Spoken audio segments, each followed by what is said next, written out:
Hi there, Jim McCutter here for Christian Nations Today. The title today is What Jesus Says About Gun Control, Luke 22:36. Donald Trump says he is going to strongly support the Second Amendment to keep and bear arms. Hillary Clinton wants to make more restrictions on gun ownership. The Second Amendment states, and I quote, "A well-regulated militia, being necessary to the security of a free state, the right of the people to keep and bear arms shall not be infringed," end quote.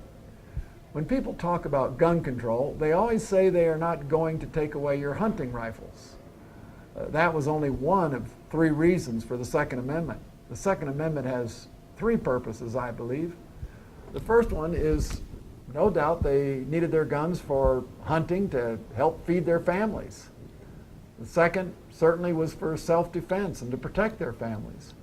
And the third, which is really what the Second Amendment specifically states, is for being a part of a citizen's militia to stand against a tyrannical government. The last point was certainly no less important than all the other points and was specifically mentioned in the Second Amendment. How do we know that the citizens to be armed is what the Second Amendment is all about? Listen to what the Declaration of Independence itself declares.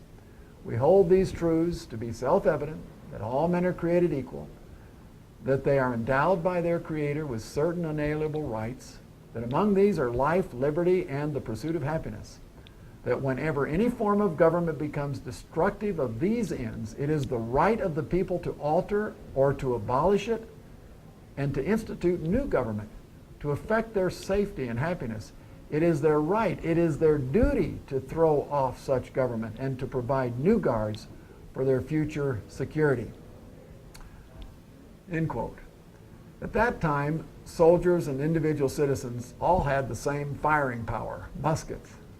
Today, however, government soldiers have automatic rifles and more sophisticated weaponry. In keeping with the spirit of the Declaration of the Independence and the Second Amendment for the citizenry to have militia to protect itself against a tyrannical government of soldiers, the citizens should have any weaponry that any soldiers would be able to obtain, because that was the very purpose of the Second Amendment. Yes, for hunting rifles, yes, for self-defense, but so that the citizenry can mobilize to protect themselves against any civil government that begins to be oppressive and violates the people. Some time ago, the New York Journal News identified the address of the households that had gun permits. It created an outrage by the citizenry of the gun permit owners, and appropriately so for many reasons, not least of which putting some of them in danger.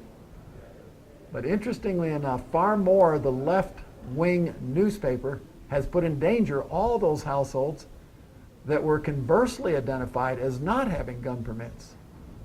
Also, one newspaper in Memphis, Tennessee published the zip codes of all the households that had gun permits. An MIT study was later conducted to see if there were any results from the newspaper's disclosure of gun permit holders. They found that, quote, "burglaries increased more significantly after the database was published in zip codes with fewer gun permits," end quote. You don't say. And an exhaustive university study was done by William Lands at University of Chicago and John Lott at Yale University examined all 50 states between the years of 1977 to 1999 and since updated to see if there has been any policy that has had any effect in reducing multiple murders. They discovered only one policy that had any effect, quote, "concealed gun carrying permits," end quote. Every public multiple victim shootings since 1950, with only one exception, have been in, quote, "gun-free zones," end quote. Can you believe that? All the multiple shootings have been virtually all in gun-free zones. In Britain, where a household cannot own a gun, home burglaries are 10 times greater than in the United States. The Bible indicates in 1 Samuel 13:19 through 22 that when a nation is enslaved in bondage, its people will not be able to have their own personal weapons. Even more significant is what Jesus himself said.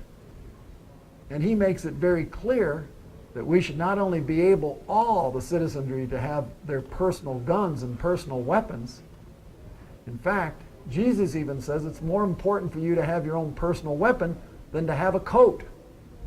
Jesus said to his disciples in Luke 22:36, "Whoever has no sword is to sell his coat and buy one." See you tomorrow.